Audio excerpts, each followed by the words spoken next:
Hi friends, இன்னைக்கு நம்ம வீடியோவில் பார்க்க போகிறது ஒவ்வொரு பெற்றோரும் ஏன் பின்தங்கி இருக்கிறாங்க.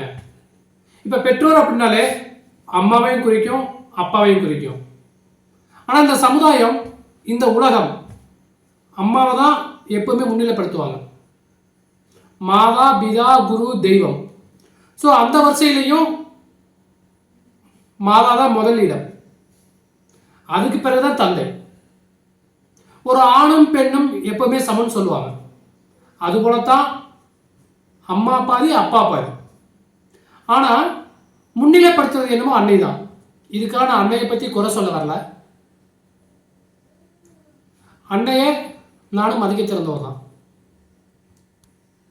ஆனா இப்ப இதுல பாருங்களே, அப்பா எந்தெந்த இடத்துல பின்தங்கி இருக்கிறாரு. ஆனா முன்னுரிமை இதுல யாருக்கு கிடைக்குது? அம்மாவுக்கு கிடைக்குதா இல்ல அப்பாவுக்கு கிடைக்குதா? அதை பத்தின வீடியோ தான் இந்த வீடியோவில் ஃபுல் அண்ட் ஃபுல்லா இருக்க போகுது. இப்ப நீங்க நினைக்கலாம், அம்மா தானே எல்லாத்துக்குமே பெஸ்டா இருக்காங்க அப்படின்னு சொல்லலாம். அன்னை ஒரு கடவுள் மாதிரி, அதில் நான் எப்பவுமே குறை சொல்ல வரல. ஆனா ஒரு குழந்தையினுடைய வளர்ப்புல ஒரு அன்னை எந்த அளவுக்கு முக்கியத்துவம் கொடுக்கிறாரோ அதை விட எத்தனை மடங்கு வேண்டுமானாலும் வைத்துக் கொள்ளலாம் அப்பாவை.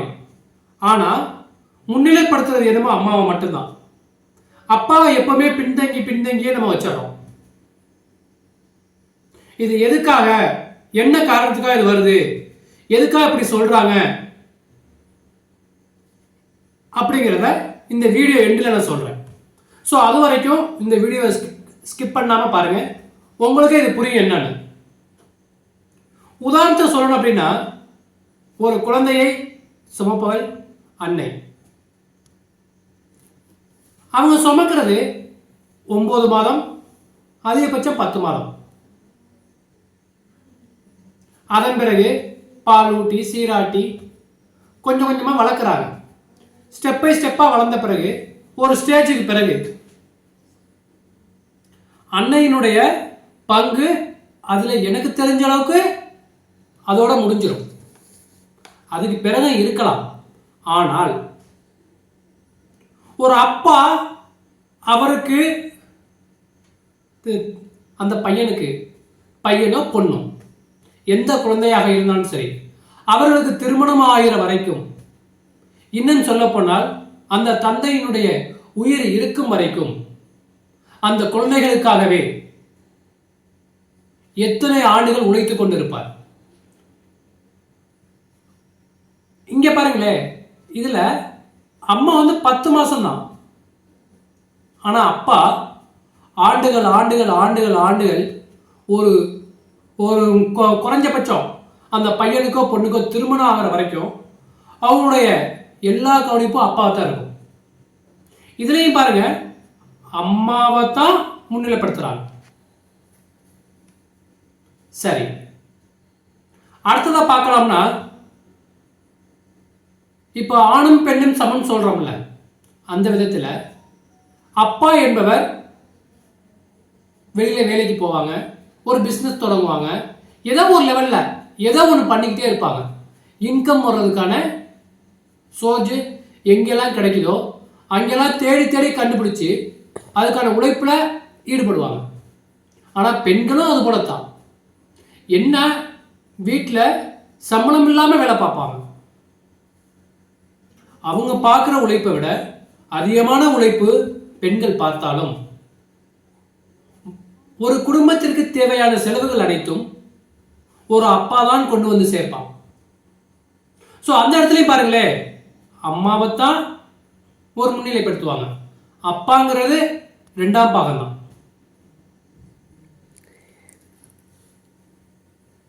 நெக்ஸ்ட் சொல்லலாம் அப்படின்னா, இப்ப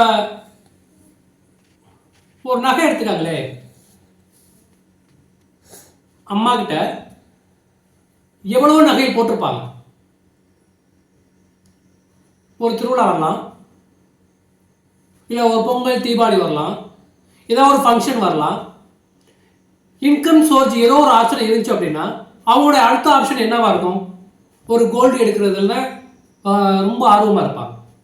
என்னங்க நகை எடுக்கணும், என்னங்க கொலுசு எடுக்கணும், என்னங்க பையனுக்கு காலேஜ் வந்துருச்சு செமஸ்டர் ஃபீஸ் கட்டணும், இப்படி ஒவ்வொன்றா அடுக்கிக்கிட்டே போவாங்க.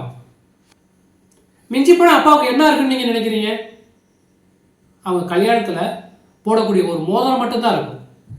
அதுக்கு மேலே பெருசாக எதுவும் ஆசைப்பட மாட்டாங்க. ஆனால் அங்கேயும் பாருங்க, பெண்களுக்கு தான், அதாவது அம்மாவுக்கு தான் முதல் உரிமை, முக்கியத்துவம். இப்படி மனைவிக்காகவும் குழந்தைகளுக்காகவும் அயராமல் உழைச்சிக்கிட்டே இருப்பாங்க. அவங்கள்ட்ட இருக்கிறது ஒரு மோதிரமோ எதுவும் கிடையாது. அந்த கல்யாணத்துக்கு போட்ட மிஞ்சி மிஞ்சி போட அந்த மோதிரம் கையில் வச்சுருப்பாங்க. அதுவுமே ஒரு சில நேரங்களில் செலவு பண்ணிடுவாங்க. ஸோ இந்த இடத்துலையும் அப்படி தான் இருக்கு. முதல்ல பெண்களுக்கு தான் முன்னுரிமை கொடுக்குறாங்க. இதில் ஏன் அப்பா வந்து பின்தங்கி வைக்கிறாங்க? எதுக்காக? ஏன்னா நானும் 3 குழந்தைகளுக்கு அப்பா. ஸோ அவங்க எல்லாரும் அதே மாதிரி தான். எப்பவுமே அம்மாவை தான் முன்னிலைப்படுத்துறாங்க. அப்பாங்கிறது அப்புறம் தான். நெக்ஸ்ட் சொல்லலாம் அப்படின்னா, ஒரு பீரோ எடுத்துக்காங்களே. பீரோவில் ஒரு சாதாரணமாக ஒரு அம்மாவுக்கு எவ்வளவு துணி இருக்கும், அதில் பார்த்தா கலர் கலர் புடவையாக இருக்கும். அதே மாதிரி குழந்தைகளுக்கும் கலர் கலர் ட்ரெஸ்ஸாக இருக்கும். புதுசாக ஏதாவது மாடல் வந்துருச்சா, புதுசாக ஏதாவது ஒரு அப்டேஷன் வந்துருச்சா அப்படின்னா டக்குன்னு பக்கத்தில் இருக்கக்கூடிய ஷாப்புக்கு போவாங்க. புது டிசைனாக என்ன வந்திருக்கோ அதை வாங்கிட்டு வந்து போட்டு அழகு பார்ப்பாங்க. ஒரு மனைவியாக இருந்தாலும் சரி, அதாவது அம்மாவாக இருந்தாலும் சரி, குழந்தைகளுக்காக இருந்தாலும் சரி, அந்த பீரோக்குள்ள குறிப்பாக அப்பாவோட துணி எவ்வளோ இருக்குன்னு பார்த்தா 100ல் 1 மடங்கோ 2 மடங்கு தான் இருக்கும். மீது எல்லாமே கலர்ஃபுல்லாக, எல்லாம் fancy sari, fancy dress, fancy readymade, குழந்தைகளுக்கான ரெடிமேட் ஐட்டங்கள் மட்டும்தான் அதில் இருக்கும். அதில் எங்கேயோ 1 2 தேடி பார்த்தோம்னா அப்பாவோட ட்ரெஸ் இருக்கும். ஸோ இங்கேயும் பார்த்தா அப்பாவை தான் அம்மாவை தான் முன்னிலைப்படுத்துகிறாங்க. இதில் அப்பாவையே பின்னுக்கு தள்ளுறாங்க. இப்படி நம்ம ஒவ்வொரு விஷயங்களா சொல்லிக்கிட்டே போகலாம். இது எல்லாத்துக்கும் காரணம் என்னன்னு நினைக்கிறீங்க? ஸோ நெக்ஸ்ட் பார்க்கலாம் அப்படின்னா, ஒரு அம்மா அப்பா உறவுல எனக்கு தெரிஞ்ச அளவுக்கு என்னோட அனுபவத்தில் நான் கற்றுக்கிட்ட விஷயங்கள் தான் உங்கள்கிட்ட ஷேர் பண்ணுறேன். ஸோ இந்த வீடியோ பார்க்கக்கூடிய யாரோ ஒருத்தர் இந்த வீடியோ மூலமாக பயனடைஞ்சாலும் எனக்கு சந்தோஷம் தான்.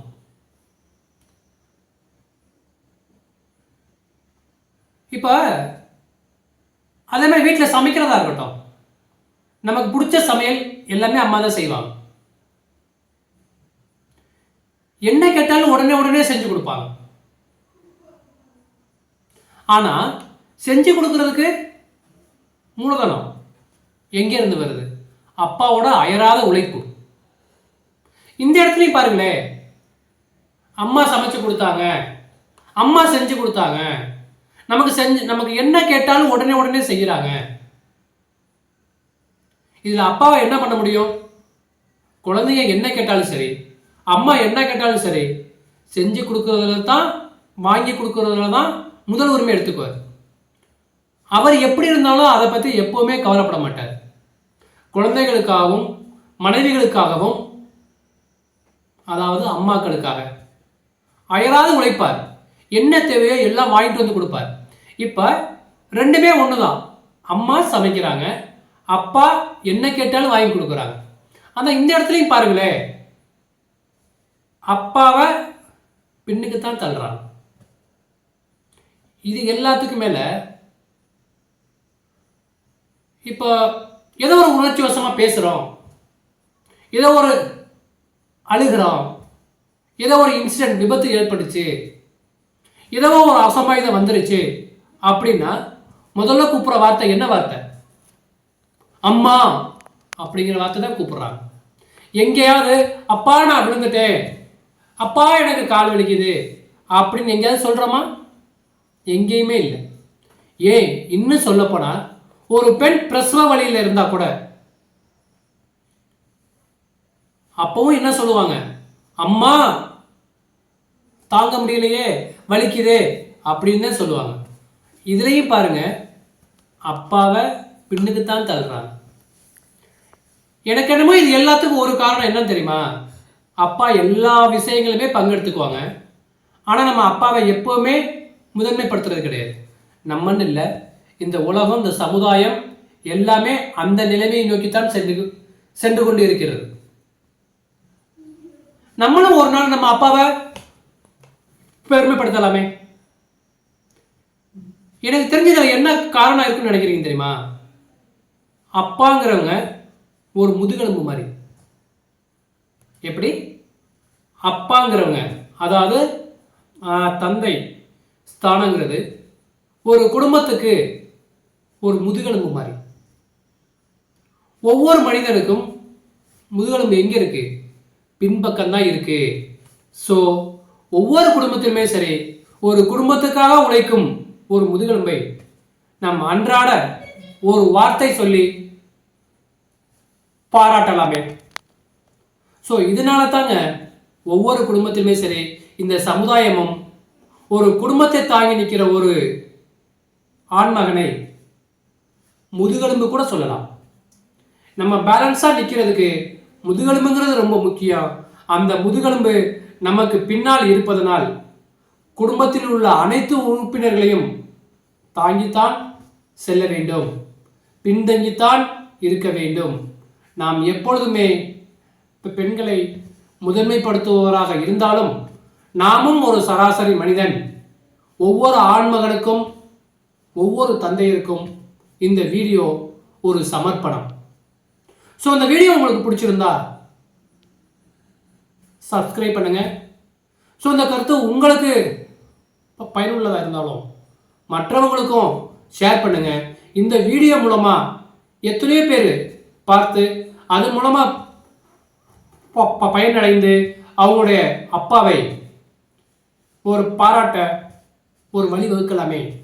ஸோ கண்டிப்பாக சப்ஸ்கிரைப் பண்ணுங்க, லைக் பண்ணுங்க, கமெண்ட் பண்ணுங்க.